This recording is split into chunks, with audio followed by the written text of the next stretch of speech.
pleasure to introduce Louise Erdrich, author of The Night Watchman. A national treasure, Erdrich has written about Native American lives in a stream of novels, poetry, children's books, and memoirs since 1984, winning 2 National Book Critics Circle Awards, the National Book Award, as well as the Library of Congress Prize in American Fiction, the Penn Saul Bellow Award for Achievement in American Fiction, and the Dayton Literary Peace Prize. Set in the 1950s, her latest novel draws on the life of her grandfather, a Chippewa council member and night watchman at a factory near North Dakota's Turtle Mountain Reservation. As Thomas leads the community's fight against a government measure to terminate the tribe's rights to its land, she skillfully interweaves his story with those of several others: a young woman determined to leave, an aspiring boxer, a white math teacher, and tracing the changing goals of Native Americans and the generational impact of the group's struggle. Now, without further ado, please join me in warmly welcoming Louise Erdrich to Politics and Prose.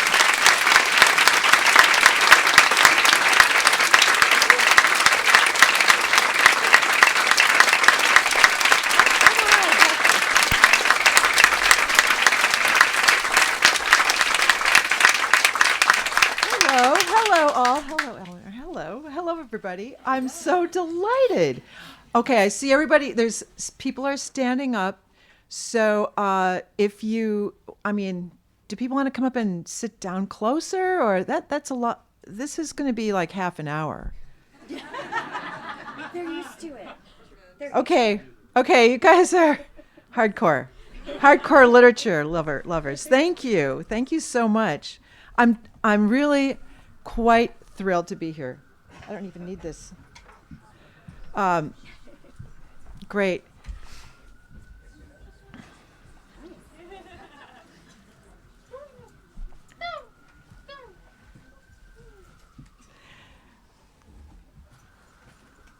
Great.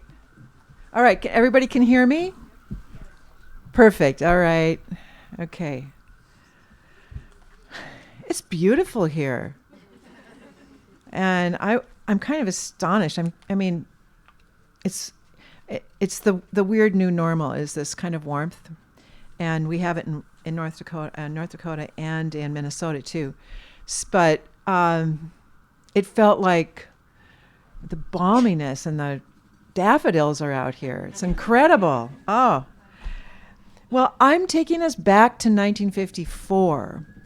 Now, this book really is inspired by my grandfather, and a lot of it is actually true. He did work at this place that I'm going to describe. There are very few places like this near a reservation. So, wow, what's happening? I don't know.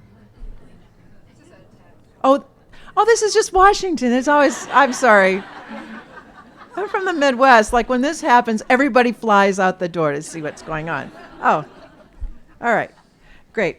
Well, so I'm going to start out. 1954, Turtle Mountain jewel-bearing plant. Thomas Wajashk removed his thermos from his armpit and set it on a steel desk alongside his scuffed briefcase. His canvas work jacket went on the chair, his lunchbox on the cold windowsill.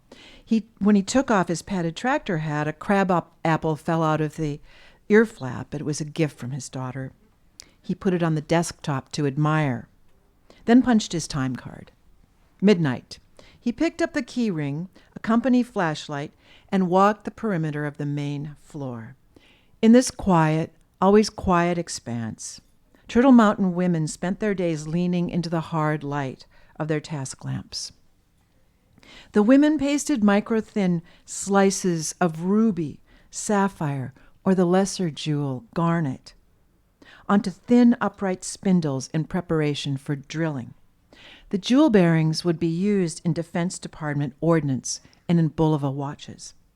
This was the first time there had ever been a manufacturing job anywhere near the reservation, and women filled most of these coveted positions. They'd scored higher on tests for manual dexterity. The government attributed their focus to Indian blood and training in Indian beadwork. Thomas thought it was their sharp eyes. The women of his tribe could spear you with a glance. He'd been lucky to get his own job. He was smart and he was honest, but he wasn't young and skinny anymore. He got the job because he was reliable, and he knocked himself out to do all that he did as perfectly as he could do it. He made his inspections with a rigid thoroughness. As he moved along, he checked the drilling room, tested every lock, flipped the lights on and off, and at one point, to keep his blood flowing, he did a fancy dance, then a Red River jig. Refreshed, he stepped through the reinforced doors of the acid washing room with its rows of numbered beakers. He checked the offices, the green and white tiled bathrooms, and ended up back at the machine shop. His desk pooled with light from a defective light lamp that he had rescued and repaired for himself so that he could read, write, cogitate, and from time to time slap himself awake. Thomas was named for the muskrat, Wajushk, the lowly, hard-working, water-loving rodent. Muskrats were everywhere on the slough-dotted reservation. Their small, supple forms slipped busily through the water at dusk, continually perfecting their burrows and eating how they loved to eat, practically anything growing or moving in a slough. Although the Wajushkug were numerous and ordinary, they were also crucial.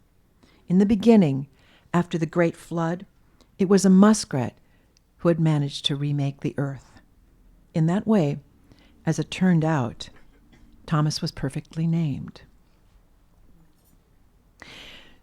So Thomas, who really is, my grandfather was a night watchman. He was the tribal chairman. He did fight termination. So these are all true things. And a lot of the things in here are true. They came from his letters, which were given to me because I was born in 1954, the year that we're talking about. And I never had read them in this certain way with the thought of exactly how termination occurred and how difficult it was to fight and how extraordinary it was that he was working as a night watchman. And it was as though I could see him being the person who was keeping watch over his people. And it was very moving to read how he proceeded to develop a way to fight termination. But into this book I started to write came this person named Pixie. And I was really surprised.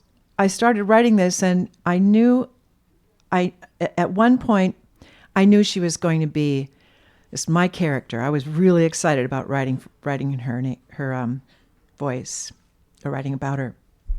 Pixie, pronto, dabbed cement onto a jewel blank and fixed it to the block for drilling. She plucked up the prepared jewel and placed it in a tiny slot on the drilling card. She did things perfectly when enraged. That was my line. As I knew, I kind of do that too. Her eyes focused, her thoughts narrowed, breathing slowed. The nickname Pixie had stuck to her since childhood because of her upturned eyes. Since graduating high school, she was trying to train everyone to call her Patrice. Not Patsy, not Pat, not Patty. But even her best friend refused to call her Patrice. And her best friend was sitting right next to her, also placing jewel blanks in endless tiny rows. Not as fast as Patrice, but second fastest. The big room was very quiet, and rafts of sun came through the windows. Her heartbeat slowed. No, she was not a pixie, though her figure was small, and people said wawayajanagazi, which was hatefully translated to mean cute. Patrice was not cute. Patrice had a job. Patrice was above petty incidents like Bucky Duval and his friends giving her that ride to nowhere, telling people how she'd been willing to do something she had not done, nor would she ever. And just look at Bucky now. Not that she was to blame for what happened to his face. Patrice didn't do those kinds of things. Patrice would also be above finding the brown bile of her father's long binge on the blouse she'd left drying in the kitchen. He was home, snarling, spitting, badgering, weeping, threatening her little brother, Pokey, begging Pixie for $1, no a quarter, no a dime, just a tiny dime, trying to pinch his fingers, and his fingers not meeting together. No, she was not that Pixie who had hidden the knife and helped her mother haul him to a cot in the shed where he would sleep until the poison drained out. So I'm going to go on with Pixie a little while and then go back to Thomas. So Pixie, well, she is very, she's got some kind of magnetism, you know? And part of her magnetism, it turns out, has to do with one of her favorite occupations. When she gets back from all that tedious, detailed work, she loves to chop wood. Now, there's a boxer on the reservation, and his name is Wood Mountain, and he's named Wood Mountain because that's a place just over the Canadian line, and it's a place in Canada where Sitting Bull's people went when they were being chased by the United States government, and they went up there to disperse and to hide, and many Dakota and Lakota people stayed up there, and one of the places there is called Wood Mountain. So he's of that tribe, but he married, a lot of people intermarried in with the Turtle Mountain people, which are my people. Wood Mountain, the boxer I'm talking about. Wood Mountain had begun to worry. The sound Pixie made chopping wood last time had actually aroused him. Just a little. The clean split, the sureness of it, the certainty, the sound of her axe meeting wood. Wow. Each one of her strokes was accurate and powerful. There was just something to it he could not describe, something it did to him, a shiver inside, a flipping and fluttering, a warm drench of sensation that he'd hidden by suddenly sitting down in the chair and leaning up close to the table with the baby who regarded him with a gummy smile. Who the hell could resist? Pixie's mother turned from her little stove and set a camp bowl on the table. She'd made him oatmeal, no raisins, no sugar, nothing. It had to be. They were scraping bottom that week. It was Thursday. Janet saw him staring at the oatmeal. "Don't worry," she said. "Our girl gets paid tomorrow." She took the baby and began to feed him drops of oatmeal on the end of a spoon. The baby seemed to think it was a sumptuous treat, so Wood Mountain also ate the oatmeal. Slowly, as the chopping went on. Thwack. Thwack. Goddamn. Cracks in his chest. Softness floating out. Thwack. Thwack. How could she do this to him? He flashed on her. Oh, he wanted to punch himself. And then Pixie is told that she has to go to the doctor, and she's not sure why. She thinks she has a little eye infection, and they tell you have to go into the doctor. You have to go and get your eyes tested. So she goes. This is the Indian Health Service hospital, and my sister and brother-in-law are Indian Health Service doctors. My brother's a health service nurse. So I really appreciate the Indian Health Service, and that is there because of United States government treaties. So we can talk about that later.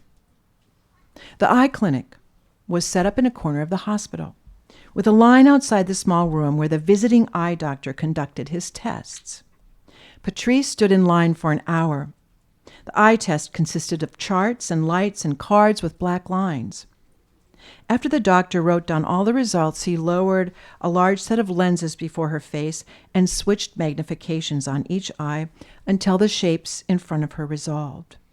When she was finished, he took a few more notations and informed her that her prescription was not uncommon and that he could fit her with eyeglasses that very day. Eyeglasses? But I don't need eyeglasses. It hadn't occurred to her that the tests could lead to eyeglasses because she had no trouble seeing things. Your reading distance vision is better than 20/20, he said, but you need glasses to see things far away. I do see things far away. You'll see them more clearly. He left the room, came back with a cardboard box, and removed a set of eyeglasses. They were the same kind of Indian Health Service eyeglasses that everybody wore. The frames were black and square, kind of like my eyeglasses. He put them on Patrice's face and made sure the bows fit behind her ears. Now, I look at old pictures in the 50s of all my aunts. They all have that same black eyeglasses, same ones. There, he said, perfect fit. You may take them off to read. The eyeglasses felt heavy on her nose, and she didn't think she would get used to seeing everything framed by black plastic. Patrice walked down the hospital steps, and it didn't seem there was a big difference. Everything seemed absolutely normal, except that when she looked at Wood Mountain, waiting at the bottom of the steps, she could see every detail of his battle-marred face. She could see the expectant hope, the downturn of misery, the love she didn't want him to utter again. As she walked down the steps toward him, she realized that she'd never been able to read people's faces at a distance. She'd never seen their expressions. She hadn't even realized that he looked different now. You couldn't call him handsome anymore because his face was so smashed. She stopped on the stairs and looked past Wood Mountain toward the cars and houses, trees and water tower. The precision of the world took her breath away. The crisp lines of brick, the legibility of signs on doors, the needles of pines standing out sharp against more needles, and the darkly figured back of the trunk. When she looked in amazement at Wood Mountain, she could tell he was going to laugh. What's so funny? But she felt there was something very funny, too. You look like Superman's girlfriend, said Wood Mountain. No, I don't. I look like Clark Kent. Oh, why? You do. Wood Mountain held his arm out for her, and she took it, like in the movies, but she needed him for balance. The glasses made her feel like her feet were very far away. Which way home, Clark Kent? He asked. The long way or the short way? A Chinook wind had blown through the night before. The world was dazzling with snow and dripping with light. The road was sparkling with water, and the air was warm and soft. And the birds were out, singing their spring songs in the middle of the winter. It's all the same way, said Patrice. Halfway home, on the road, Wood Mountain stopped her. He cradled her face in his hands. He didn't kiss her. He kissed the corners of her eyeglasses, then held her hand as they resumed walking. What was that? I couldn't help it. Those eyeglasses. I look like a boy, Patrice laughed. No, you don't, said Wood Mountain. But you do look brainy. I pity a guy who bothers you. As they continued on, the brilliant snowdrifts threw so much radiance their eyes could not drink it in. Their eyes had to shut some of it out. They could feel the darkness around the edges. Someone had taken a stone boat through the woods, and a trail was packed, so they went down that trail. The blue light enveloped them, a gentler light. Bother me, said Patrice.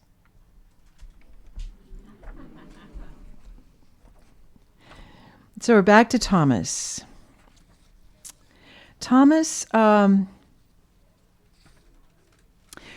received, so this termination bill, this was when, in 1954, when both houses of Congress were Republican, and so there was Eisenhower was the president. And this termination bill came up very quickly and was passed by both houses. It was a House concurrent resolution before it became a bill. And nobody saw it coming. I mean, it was in the works in a long time, we know now from studying it. And at the time also, the Commissioner of American Indian Affairs was a man named Dillon S. Meyer. And I don't know if you remember, but he was the person who was in charge of incarcerating the Japanese American people during World War II. So that was what he did and who he was before he became the Commissioner of Indian Affairs. So he knew how to get this rolling. He had already practiced. And the termination bill was the result of the post-war housing boom. The 5 tribes slated for termination were tribes who had immense stands of timber. The Klamath, the Menominee, the Ute. They had the immense stands of timber, and those stands were wanted very much for this housing boom. Now, the Turtle Mountain Chippewa were on the first 5 too. And I'm not sure why, because we have a tiny reservation. The population was impoverished, and there was no real reason except that the person who was really in charge of putting this through Congress, a man named Arthur V. Watkins, had in mind for a very long time that this was the way to handle the Indian problem. So overnight, my grandfather, Thomas's job became not really to solve themselves. I mean, what he thinks about is like every time the government tries to solve the problem, to solve Indians, they try to get rid of us. That's what they do. So his problem becomes like how to remain a problem. And this bill is even hard to get a copy of. I mean, if you look at how our world has our instantaneous communication at the time, people were having to copy things out on onion skin, carbon copies. There was electrostatic copies, but it was very hard to get a copy. And they had to mount their defense in a matter of months. So this is Thomas just trying to grasp what he's seeing. At work, he laid out the pages of the bill again. He's been reading it over and over. So it comes down to this, Thomas thought, staring at the neutral strings of sentences in the termination bill. We have survived smallpox, the Winchester repeating rifle, the Hotchkiss gun, and tuberculosis. We have survived the flu epidemic of 1918 and fought in 4 or 5 deadly United States wars. But at last we will be destroyed by a collection of tedious words for the disposition of, for the intensification of, for the termination of, to provide for, etc., etc. And this thing is so crushing to him, and I can tell in my grandfather's letters how crushing it is. He's getting 12 hours of sleep at night. He's hallucinating. He's realizing that the language this is couched in, which is you're becoming freed, you're becoming emancipated from your treaties.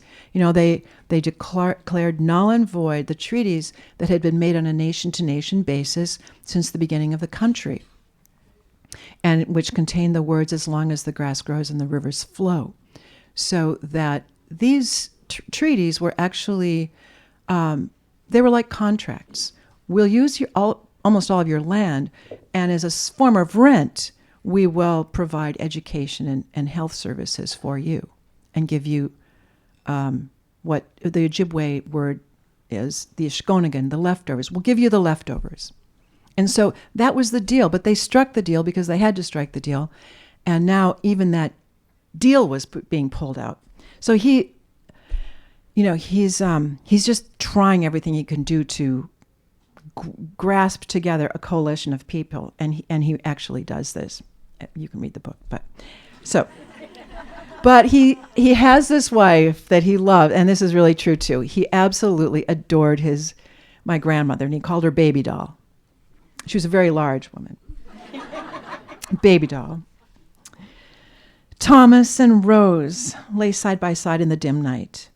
I went and had a drink, said Thomas. All the stoppered emotions of the day came up under Rose's skin, a prickling, burning pressure. Don't take another one. I'll kill you. He said nothing, but lay there knowing she wouldn't even strike at him. He wouldn't strike at her. They were not like that. He turned to her, sinking. It was so much worse than anybody knew. The drink had surprised him. He hadn't thought about it, hadn't even struggled, just sat down with Eddie Boy Mink and took it. Many years had passed before that drink. You'll kill me? How? Poison? He watched her face. Her eyes glinted. Tears? No. Heat. Then her mouth twitched. You already got poisoned. You sure? Remember those biscuits a few mornings ago? No. That's because you're like always eating in your sleep. Wade made them. He was proud. Later on, he tells me he couldn't find baking powder. So I used this, he says. What? Thomas asked. He was holding up a can of my Ajax baking powder. Scrubbing powder. Well, that is poison, said Thomas, impressed. He just used a pinch or two. She put her fingers to her mouth. I told him he could have poisoned you. He's been watching you close ever since. But looked like it didn't hurt you, so I didn't say nothing to him. Oh, I'm too tired to die, Thomas said. But fumed. What? Were they just going to wait and see if he keeled over dead? He was feeling sorry for himself, he realized, and it was a relief to know he could fight self-pity. Still, said Rose, lower, unwilling, please, no more. To even use the word please seemed to gentle her. She raised her hand and grazed his cheek with her hard, warm palm. Thomas was sinking again, but now into the radiant comfort of which she was the center. I promise I won't. Let's put a seal on the promise, she whispered, and held his face between her hands. He put his hands on her hands, and it was like they were both holding him together. Then he dropped his hands and went to her.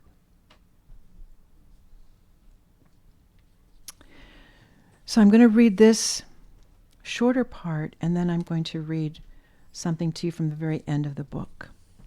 And this is about Thomas's name, Wajashk.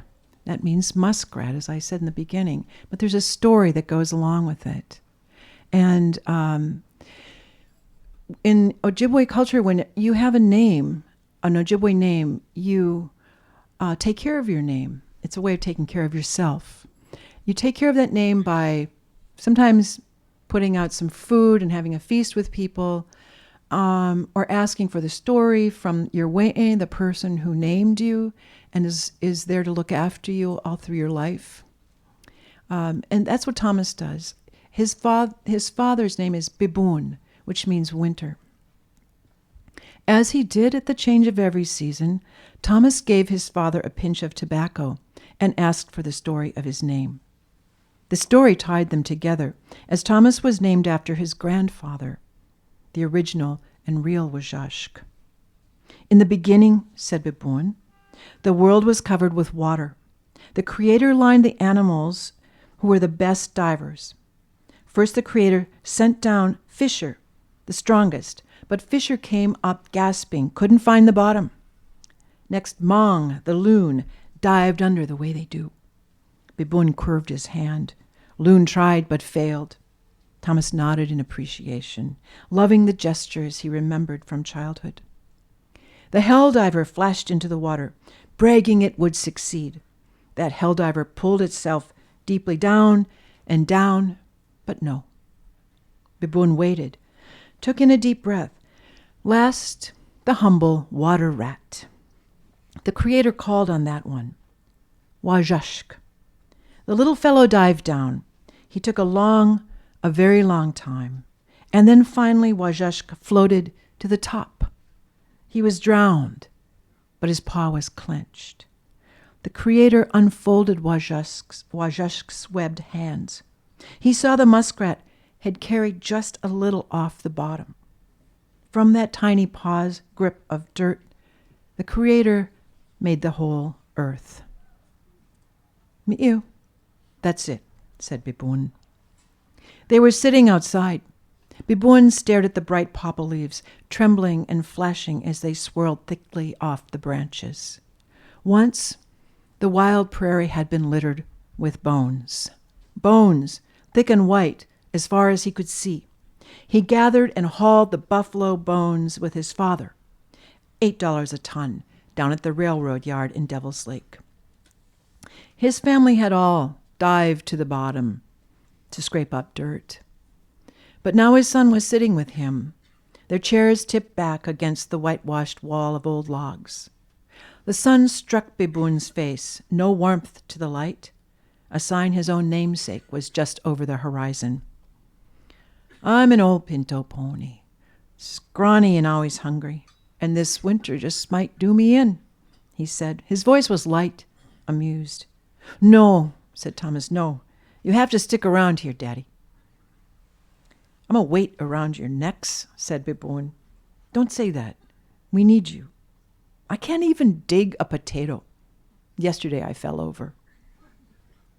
I'm sending Wade down to stay with you. We need you. Like I said, this thing that's coming at us from Washington, I need you to help me fight it. And now I'm going to read you just the end, about this book. It's about the book. This book is about love, and it's about termination. This book is about what we do when our government betrays us. So I'd like to end with these two sentences as a kind of valediction.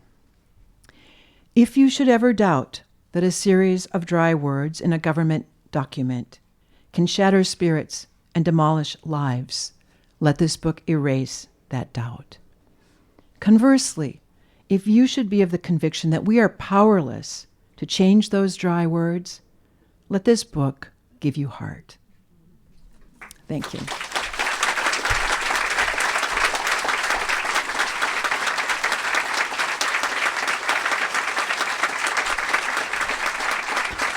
Thank you.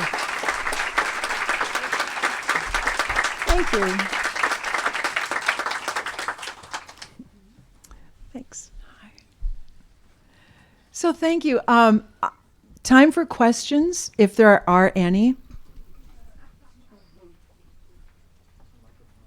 I guess the microphone over here. Hello? Oh. Hi. Honey, Anine. what would you say to the residents of this town who defend the use of the phrase of race hate for the national football team? What would you use to persuade them? Well, one thing I would say would be, people seem to have somehow a heightened sense of other cultural misappropriations and denigrations. So what would you say to a team that used African American people in this way and used a race slur as a point of pride? That's what I would say. First off, but there are many other things to say. Thank you for asking that question. I'll give you an easy one, too. Are you a Yeah. pantser or a plotter? Am I a what? A pantser or a plotter? I'm a plotter. All right. Good question. Okay. I admire the characters that you create so much, and particularly the male characters. You have a gift as a woman writer for creating the most beautiful and memorable and likable, genuinely likable male, young and older characters. And that certainly came through in the reading that you just did of Thomas. We all, I think, want to find out more about his life and his character. Mm-hmm. Yeah, thank you. I have a favorite character from the Bingo Palace by the name of Lipsha Morrissey. And I've always wondered, I've looked through your subsequent books, and I've wondered whether you were ever going to write any more about Lipsha Morrissey. Oh, Lipsha, he's one of my favorites too. Yeah. And there's, I like writing male characters. I feel like I was a 13-year-old boy at one point. And, I mean, I just had these brothers, and I went everywhere with them. And I'm really close to my father, who's 94 now, and was close to my grandfather. But, so I don't know. Maybe someday you'll be inspired to write more about Lipsha. I have a half-written story, but I haven't figured out how to finish it with him. Yeah. Well, I want him to become the spiritual leader of his people. Oh, really? You might want to keep that in mind. Well, the place I got stuck was he started an emu farm. So I don't... Same thing, really. Very good. Okay, thank you. I'll take that and I'll run with it. Okay. Yeah. Hi. I do research on textbook bias. Yes. And I started doing that through looking at primary sources on slavery and comparing them to K through 12 textbooks. But I'm expanding out to include other marginalized populations. When I researched the slavery, I saw 2 or 3 places where colonizers in journals had admitted that they were introducing the diseases into Native communities on purpose. And I wasn't smart enough to write it down. And I'm wondering, do you know where I could go back and find that? Well, I would look up Jeffrey Amherst. He was the person that I know about who arranged that. Okay. So if you look up everything about Jeffrey Amherst, you'll start coming across some references that will give you facts. Okay. Thank you. Thank you. Thanks for your work. Thank you.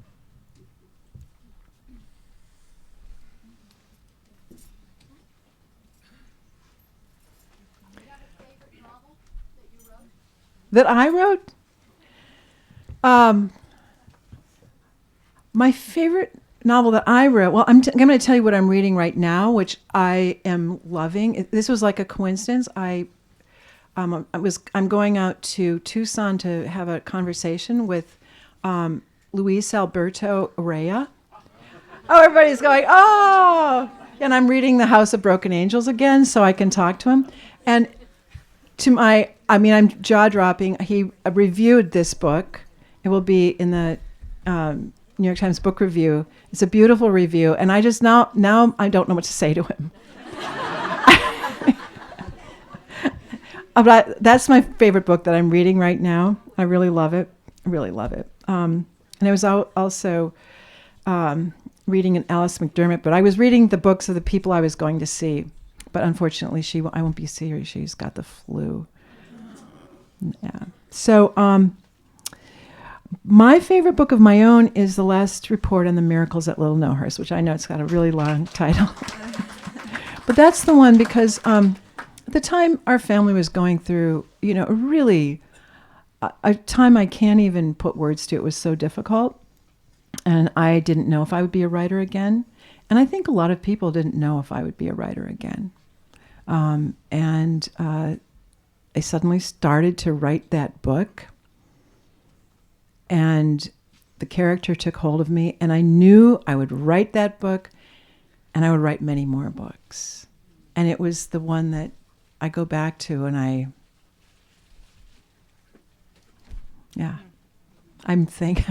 have a lot of gratitude to that book. Thank you. Hi, Yeah. Louise. Hi. I'm from Langdon, North Dakota. Oh, where the wind farms. Yes, and which is not too far from Turtle Mountain. It's not far. No. No. And I first heard you at UND in 1988. Oh my gosh. And I somehow was recruited into an integrated studies program where I was able to read you along with many amazing authors. I've been following you for years. And I have to say, my favorite book of yours is Books and Islands in Ojibwe Oh, Country. really?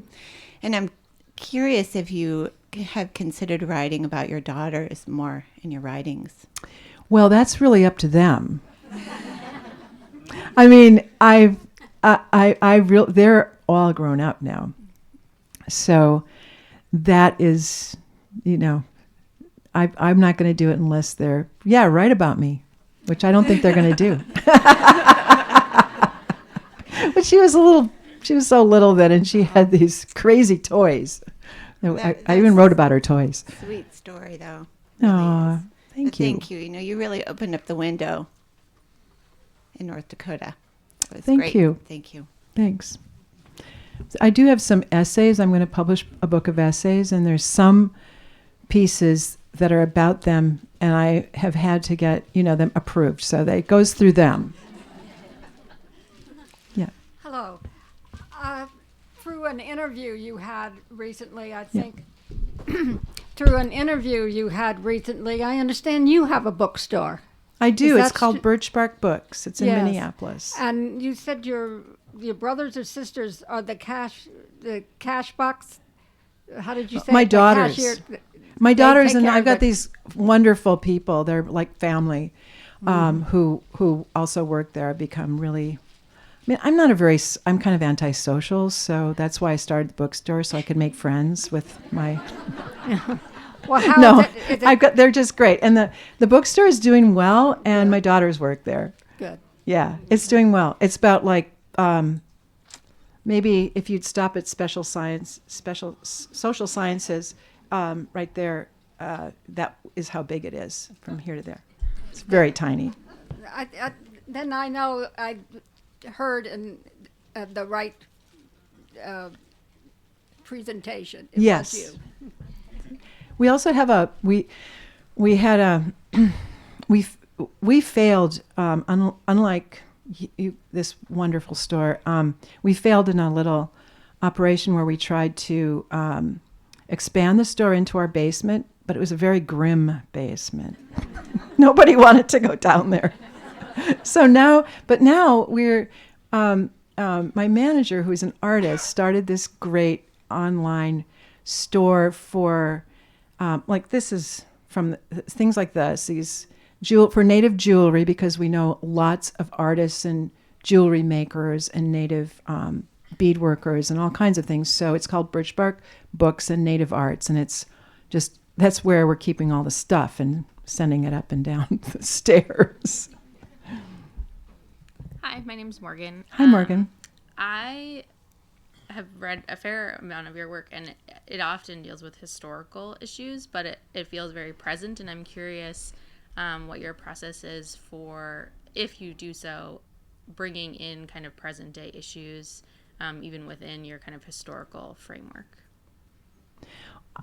My process is instinct. I can't really say that I have that I'm guided by a logical process at all. So that, for instance, this book came in the middle of my attempts to do a couple of other books, and one is a bookstore mystery, and I was trying to do that, and this book, but I started reading my grandfather's letters, and I started thinking about termination, and I put the two together. So I had never done that before. So it seems as though but there was something else at work, there was some sort of disturbance in my psyche that made this the one to go with, and it took over. So it is a process that I think I have control over it, but I really don't. Thank you. Yeah.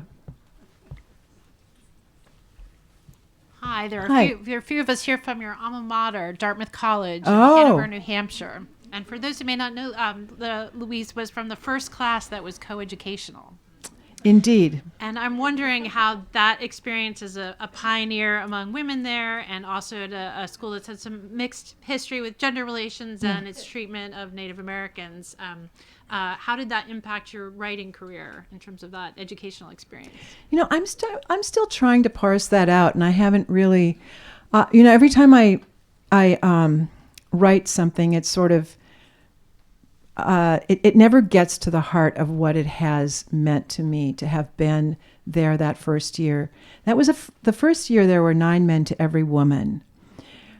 It was almost impossible to make friends with a woman.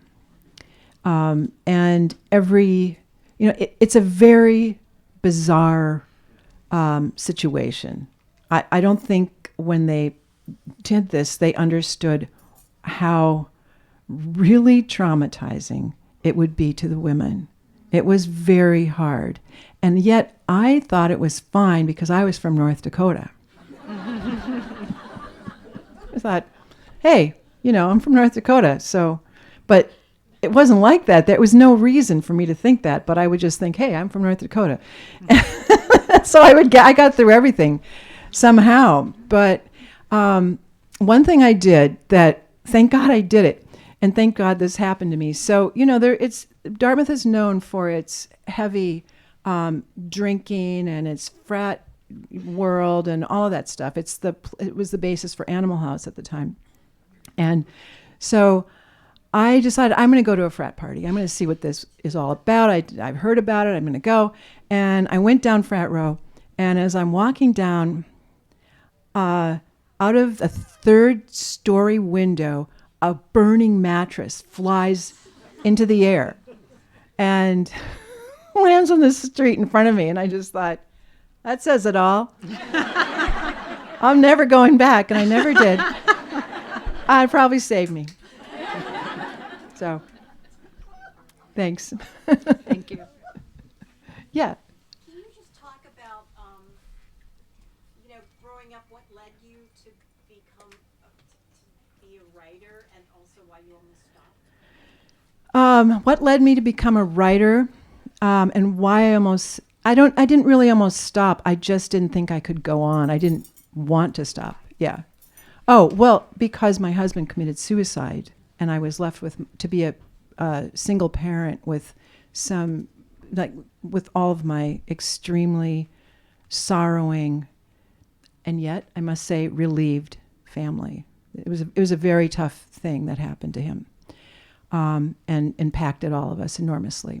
So I didn't know what I was going to do. I mean, I can't believe I even wrote a word, but I had to because I was the only thing.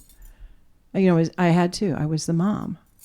And they came up to my office when they needed me, but they also knew that I had to keep writing. So it usually had to be blood if they're gonna come up to my office or something.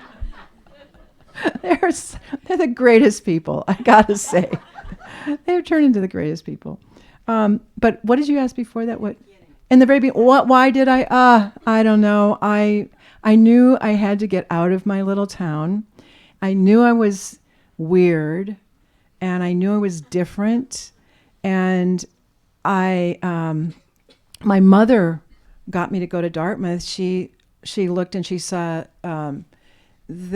she saw in the National Geographic that there was this place that had had giant snow sculptures. And we were kind of excited about that. And then we saw that also it had Native American program and it was going co-ed. And so, yeah, I applied. I'd never been out of North Wahpeton, really, North Dakota, just Turtle Mountains and then some Minnesota. So it was a really bizarre thing to do. But I didn't know what I was going to do because I felt so different and so weird, and, that my thoughts were somehow, was I even sane? And then I realized after I started writing, that's exactly what you need to be a writer. All this weirdness and this uncontainable, sometimes uncontainable fury as well. And I would say probably being one of the few women at Dartmouth probably there was some fury, but mostly it was, I loved being able to learn there. The freedom that I felt there, the enormous challenges that I finally met. It was extraordinary for me. So I'm very grateful to have been able to go there. But that's where I started writing. I'd been writing all along, but this told me that the weirdness, I could do something with it. So, all right. Thank you. Thank you, Jen. Hi. I have one question. Oh, I know. Normally we don't do that, but I have No, one you question. do. Yeah. Yeah. Please. So your grandfather's letters, were they in Ojibwe or were they in English? And do you speak Ojibwe fluently? He spoke fluently, and Right. sometimes he would add words or something. But that was the generation in which people did not pass on their language, and this is very common in any. It's also with immigrant communities where you don't want to you want your children to fit in. So this was. I have studied Ojibwe, and I can speak it, I can say, who came and said Anin? I can say a few words. I can listen and understand. So I've studied it on and off for years. But I'm very proud because my daughter became the first person in the family who is fluent. Her grandfather would be so proud of her. She is an immersion teacher at the Lakota Wadakadading School in Wisconsin. So she is teaching children Ojibwe, and now it is the children and the elders who are speaking fluently to one another, and it's incredible. It's amazing. So that's a really great sign of hope. Thank you very much. Thank you. Thank you. And folks, don't forget to get your books up front and line up right here at the podium. And if you could remember to fold up your chairs and setting them some solid, that'd be